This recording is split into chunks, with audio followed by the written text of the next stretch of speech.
আজকে গাজা, রাফা, প্যালেস্টাইন যেভাবে আমরা বলি না কেন, এটি পৃথিবীর সমস্ত মজলুমের নিপীড়নের প্রতীক হয়ে দাঁড়িয়েছে। এটা শুধু মুসলমানদের বিষয় নয়, মুসলমান অমুসলমান সারা পৃথিবীর মজলুমের প্রতিনিধিত্ব করছে তারা। সুতরাং তাদের জন্য আমাদের দোয়া জারি রাখা, আমাদের সাধ্যমতো চেষ্টা করা একটি জরুরি দায়িত্ব, শুধু মুসলমান হিসেবে নয়, একজন মানুষ হিসেবে।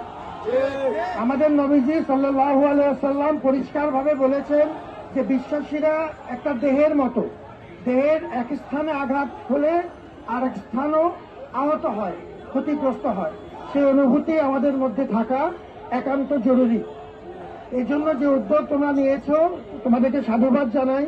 মজলুমের পক্ষে থাকা যদ্দূর সম্ভব, আমাদের যার যার অবস্থান থেকে অন্যায়ের প্রতিবাদ করা, এগুলো প্রত্যেকটি মানুষ হিসেবে আমাদের দায়িত্ব এবং আমাদের মুসলমান হিসেবে ইমানি একটি প্রধান আমাদের পরীক্ষার ক্ষেত্র। আরেকটি কথা বলবো যে আজকে দেশব্যাপী অনেক রকম বড় অনুষ্ঠান হচ্ছে, আয়োজন হচ্ছে প্যালেস্টাইনের পক্ষে, এবং আমাদের এখানেও অনেকগুলো একসাথে পরীক্ষা চলছে। আমাদের সাবধান থাকতে হবে, আমরা যেন আমাদের এই কাজ এগিয়ে নিয়ে যেতে চাই, কিন্তু অন্যদের জন্য কোনো কষ্টের কারণ না হই।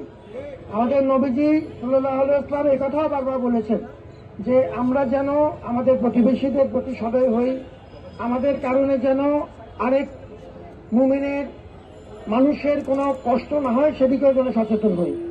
আমরা যেহেতু ঢাকা বিশ্ববিদ্যালয়কে প্রতিনিধিত্ব করি, আমাদের আরো বেশি দায়িত্ব আছে। আজকে আমাদের অন্যান্য বিভিন্ন জায়গা থেকে অন্যান্য প্রতিষ্ঠানের ভাই বোনেরা একসাথে হয়েছেন এবং ঢাকা বিশ্ববিদ্যালয়ের এলাকায় এসছেন।